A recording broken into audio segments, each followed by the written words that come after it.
नमस्कार दोस्तों, स्वागत है आप सभी का ER केमिस्ट्री धाम में। दोस्तों, लास्ट वीडियो लेक्चर के अंदर अपन ने परमाणु संरचना एटॉमिक स्ट्रक्चर के जो जनरल इंपॉर्टेंट पॉइंट्स थे, जिसमें परमाणु के कुछ फंडामेंटल और मौलिक कणों के बारे में डिस्कस कर लिया था अपन ने।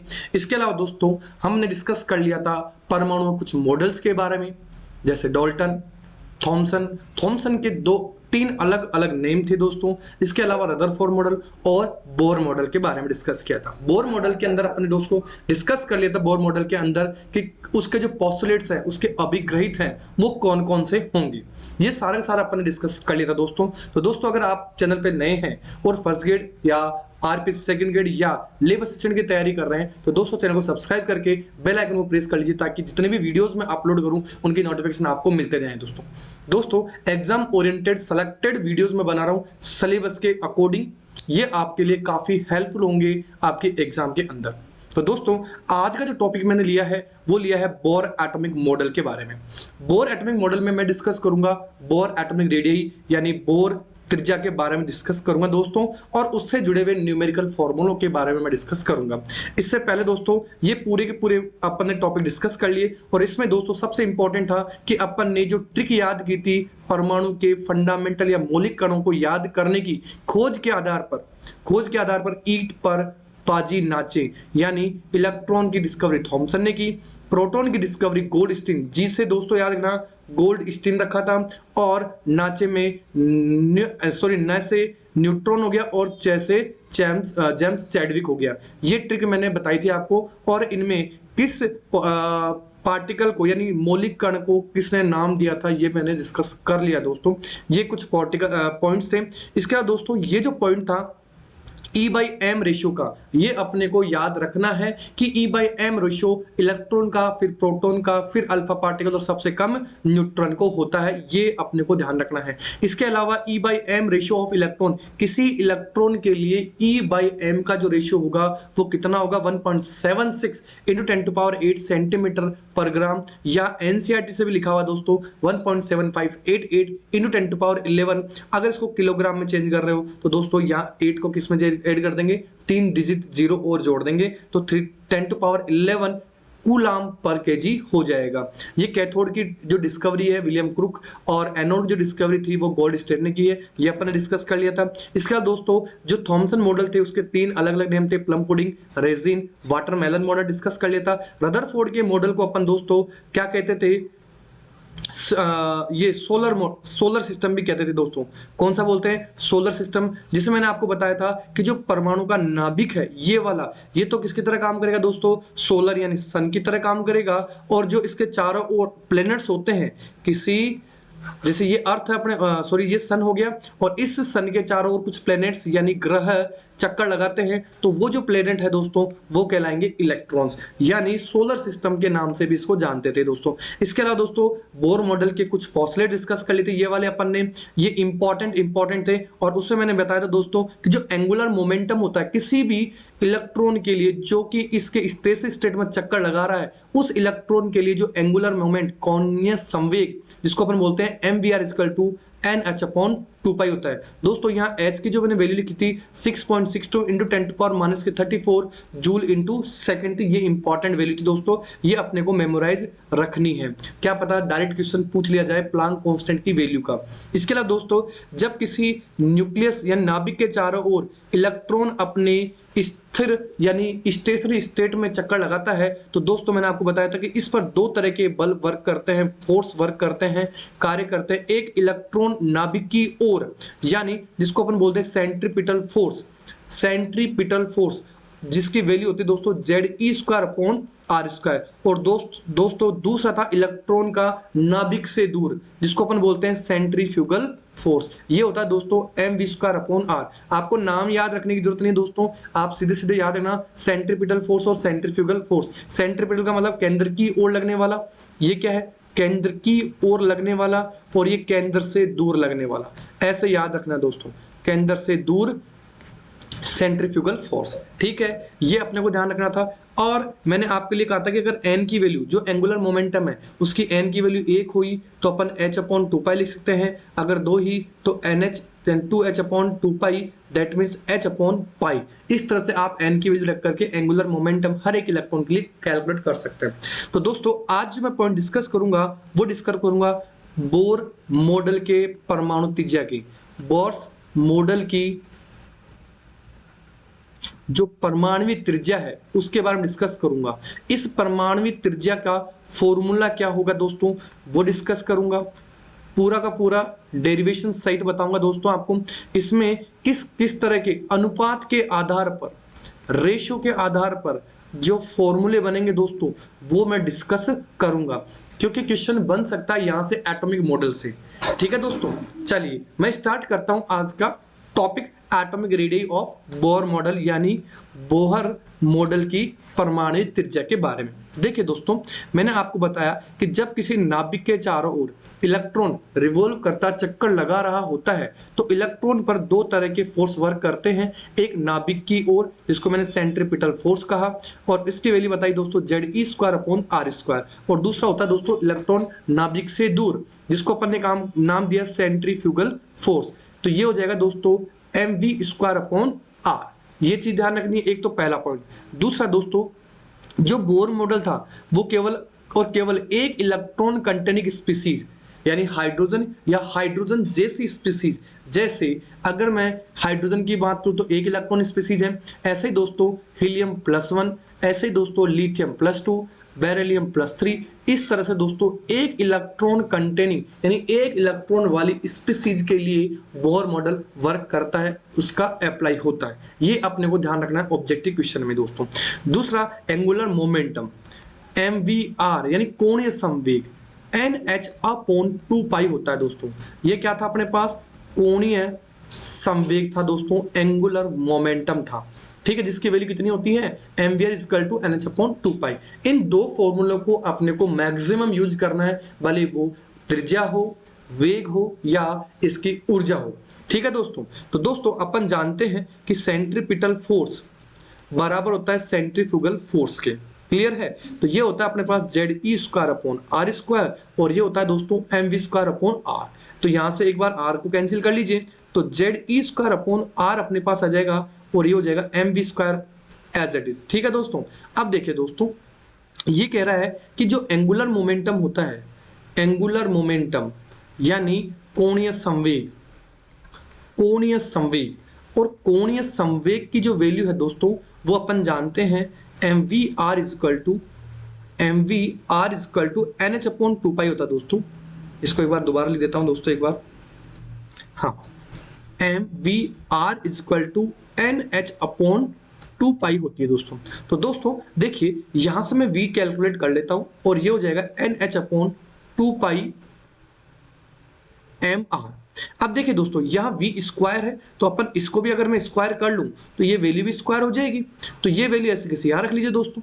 तो अपने पास जो फॉर्मूला बनेगा वो Ze² upon R = m × NH upon 2π mr² बन जाएगा दोस्तों।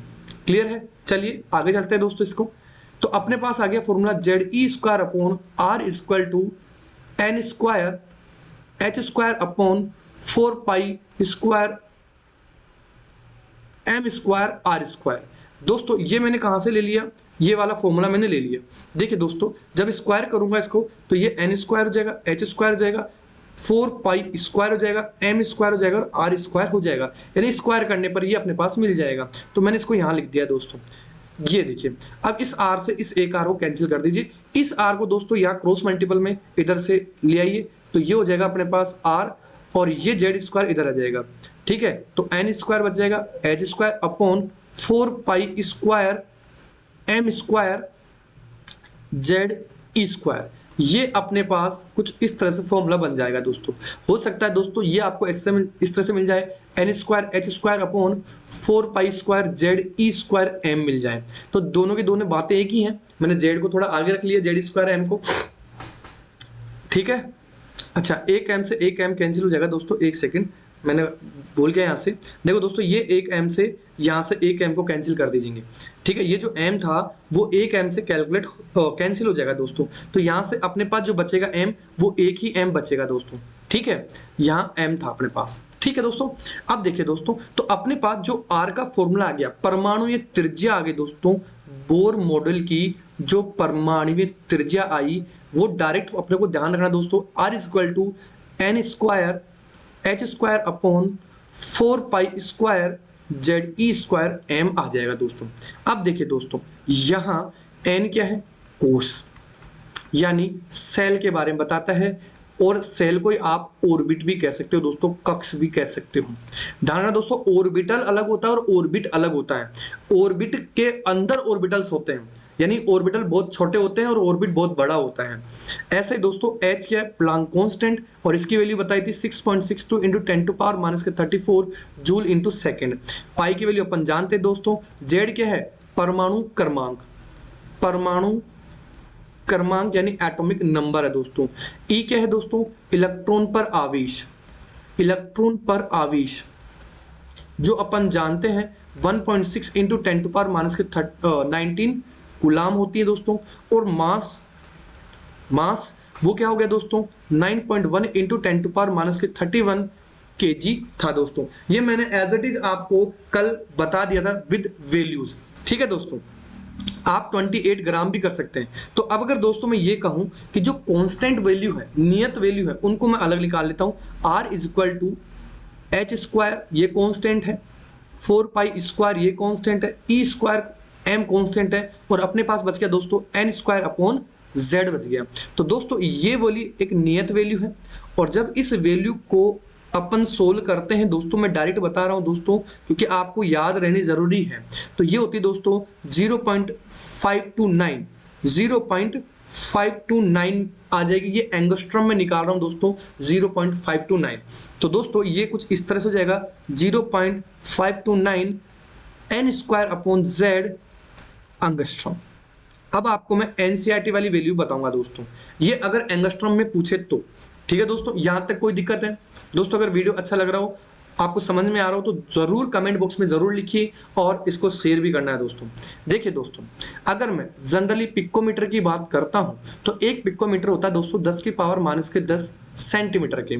ऐसे दोस्तों एक पिकोमीटर होता है 10⁻⁻12 मीटर के दोस्तों। ये तो हो गया पिकोमीटर की बात।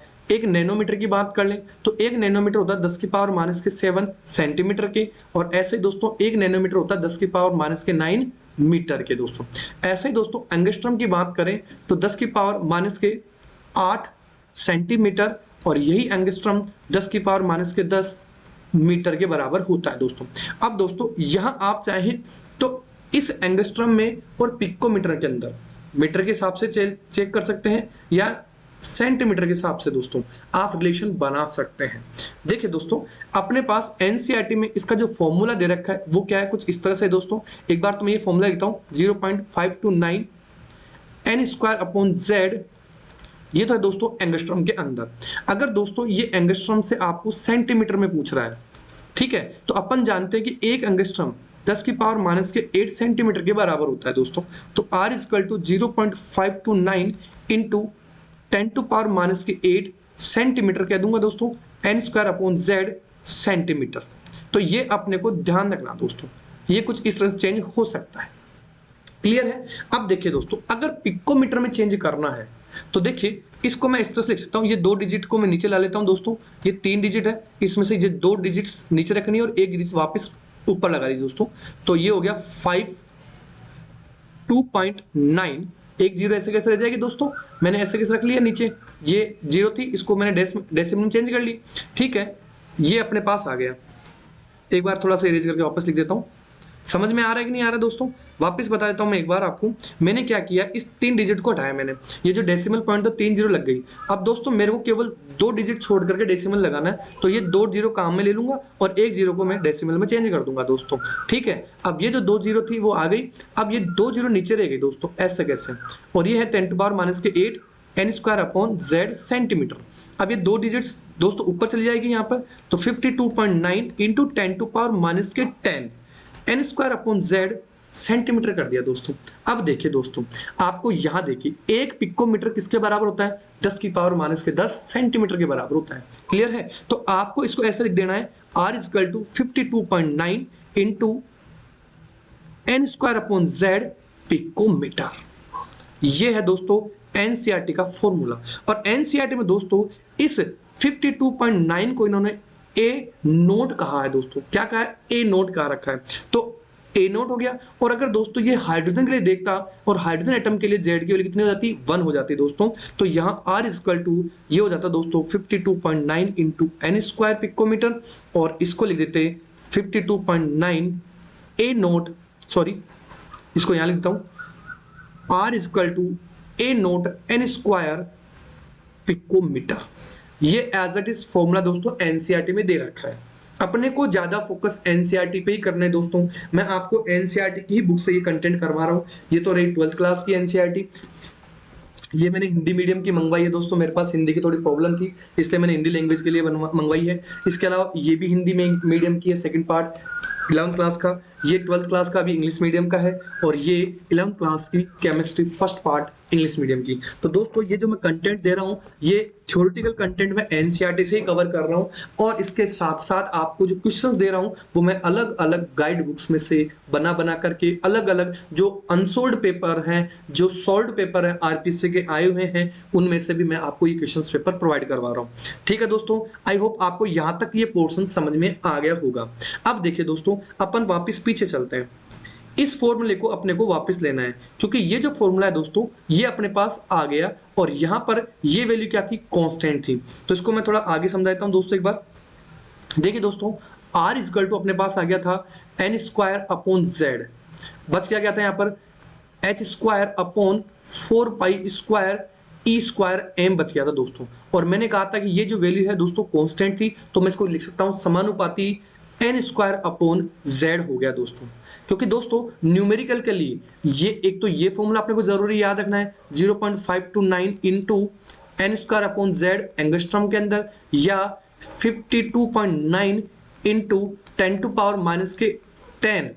अगर 10 टू पावर सेंटीमीटर पूछा है दोस्तों, n square upon Z centimetre. अगर पिकोमीटर पूछ रहा है दोस्तों तो 52.9 n square upon Z picometre. तो ये न्यूमेरिकल फॉर्मूला है दोस्तों। लेकिन अगर रेशियो पूछ लिया जाए तो फिर रेशियो के लिए क्या क्या कंडीशंस होगी वो मैं यहाँ डिस्कस करता हूँ दोस्तों। देखिए दोस्तों, रेशियो की मैं बात करूँ यहाँ पर, तो देखिए मैंने कहा कि अगर मैंने कहूँ कि ऑर्बिट्स यानी कोस को अगर मैं नियत कर दूं, एन की वैल्यू को अगर मैं क्या कर दूं? नियत कर दूं, कांस्टेंट कर दूं, कांस्टेंट, तो अपने पास फॉर्मूला बनेगा दोस्तों R is inversely proportional to Z बनेगा। ठीक है। ऐसे ही दोस्तों अगर मैं ये कहूं कि एन की वैल्यू की जगह जेड को कांस्टेंट रख लें, यानी परमाणु क्रमांक को मैंने क्या कर दिया? फिक्स कर दिया। परमाणु क्रमांक को फिक्स कर दिया। देखो यहां से रिलेटिव फॉर्मूले बनाऊंगा मैं। जो अनुपात वाले फॉर्मूले हैं वो कैसे बनते हैं वो यहीं से बना रहा हूं। अब देखिए दोस्तों, मैंने R1 प्रोपोर्शन 1/Z1 कर दिया। दूसरी कंडीशन में R2 प्रोपोर्शन 1/Z2 रख लिया।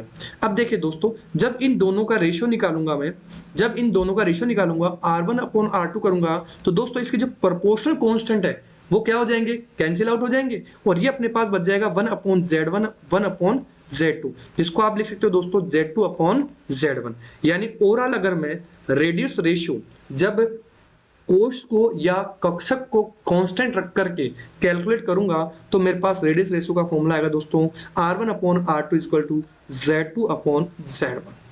क्या ये बात समझ में आई?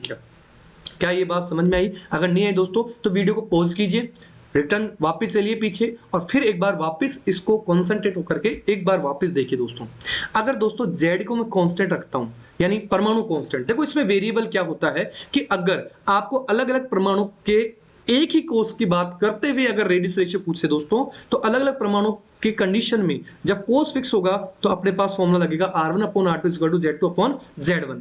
ऐसे ही दोस्तों अगर Z की वैल्यू कांस्टेंट होती है तो फिर अपन कहेंगे कोष के रेस्पेक्ट में कि अलग अलग कोष के लिए एक परमाणु के लिए कोई भी एक फिक्स होगा, उसके लिए रेडियस रेशियो क्या होगा? तो R1 प्रोपोर्शनल N1 स्क्वायर हो जाएगा और दूसरे के लिए हो जाएगा R2 प्रोपोर्शनल N2 स्क्वायर। इन दोनों का अगर मैं रेशियो निकालूं दोस्तों R1/R2 तो प्रोपोर्शन साइन तो कैंसिल हो जाएगा, तो बचेगा दोस्तों N1 स्क्वायर अपॉन n2 ये अपने पास दो फॉर्मूले बन गए।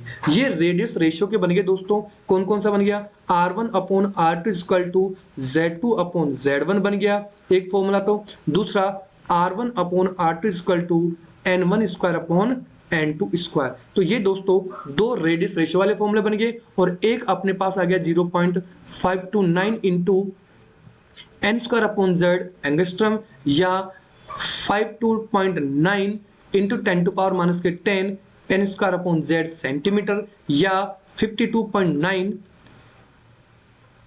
n²/z picometre. ये तीन कंडीशन वाले मैंने अलग अलग फॉर्मूले ओवरऑल मैंने बना दिए दोस्तों।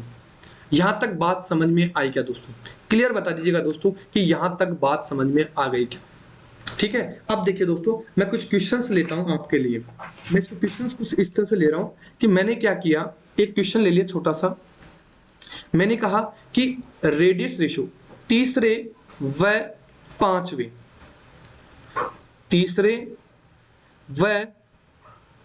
पांचवें कोष के लिए कोष में लिथियम 2+ आयन के लिए त्रिज्याओं का अनुपात क्या होगा? एक छोटा सा क्वेश्चन बना लिया दोस्तों, त्रिज्याओं का अनुपात क्या होगा? ये ऑप्शन हो सकता है दोस्तों। तो देखिए दोस्तों अपने को खुद को पता चल जाएगा वेरिएबल क्या है। देखिए लिथियम फिक्स हो गया, यानी लिथियम के लिए अलग अलग कोष की बात कर रहा है। अगर अलग अलग कोष की बात कर रहा है तो ये पहला हो गया N1 और ये हो गया दोस्तों N2। तो इस केस में ये कह सकता हूं कि Z तो अपने पास क्या है? कांस्टेंट हो गया, नियत हो गया दोस्तों। जब Z नियत हो गया तो मैं फॉर्मूला कौन सा लगाऊंगा? अब ये वाला फॉर्मूला लगाऊंगा। तो R1/R2 इक्वल टू जगह 3²/5², दैट मीन्स 9/25। अगर रेशियो में पूछे तो 9:25। तो इस तरह के कुछ न्यूमेरिकल्स मैं आपको अगली क्लास में जरूर लेके चलूंगा दोस्तों।